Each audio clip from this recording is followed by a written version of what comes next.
Резонансное событие в Ленске вызвало общественные волнения. Социальные группы мессенджера WhatsApp переполнены негодующими сообщениями ленчан о готовности выйти на улицы города с оружием, чтобы кардинально решить проблему. Как мы сообщали ранее, в Ленске на 8-летнего ребенка напала стая собак, в результате чего агрессивные животные нанесли мальчику множественные укусы, особенно пострадали голова и лицо. Ребенок перенес сложную операцию и сейчас находится в реанимационном отделении.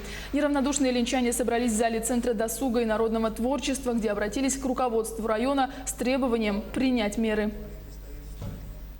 Когда ребенок поступил, и мы его обработали, да, конечно, мы плакали все, мы стояли, мы тряслись, а ребенке говорить нечего. Бедный ребенок, он не мог выговорить слово. Голова, там невозможно понять, что это голова. Понимаете, нет? Лицо то же самое. Он был весь, искусан весь. Вот смотрите, плечи, руки, спина, попа, живот, ноги, пятки, ну вот и уши.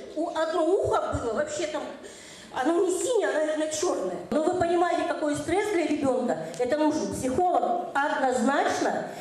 Мне кажется, не только ребенку, но и маме тоже, да. И вот я хотела бы вначале обратиться к вам. Как вы вообще говорите, что ну нельзя делать? Я понимаю закон, но у каждого закона есть исключение. Не надо рассусоливать.